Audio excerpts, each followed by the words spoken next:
Kita awali dengan informasi pertama, saudara ratusan warga bersama akademisi, tokoh adat dan nelayan melakukan deklarasi di gugusan 4 pulau di Aceh Singkil. Berbagai elemen masyarakat dan juga akademisi turut hadir dalam aksi deklarasi penegasan keempat pulau yang bersengketa di wilayah Kabupaten Aceh Singkil. Keempat pulau itu diantaranya Pulau Panjang, Pulau Mangkir Besar, Pulau Mangkir Kecil, dan Pulau Lipan. Warga menegaskan keempat pulau itu merupakan bagian dari Provinsi Aceh. Dan ini merupakan respon atas keputusan Menteri Dalam Negeri yang telah menetapkan 4 pulau itu masuk wilayah teritori Sumatera Utara.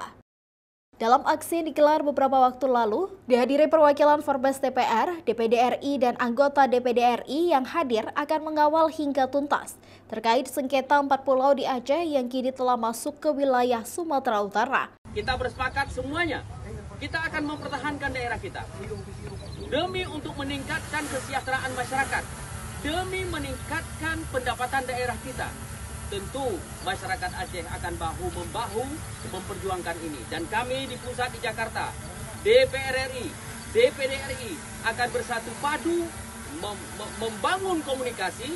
Dan nantinya insya Allah kami juga akan memanggil Kementerian Dalam Negeri untuk melakukan rapat koordinasi terkait bagaimana pemutusan dan keluarnya Permendagri terhadap pulau ini jatuh ke Sumatera Utara. Hingga kini sengketa pulau ini menjadi banyak perbincangan publik, sehingga kasus ini viral di berbagai platform media sosial.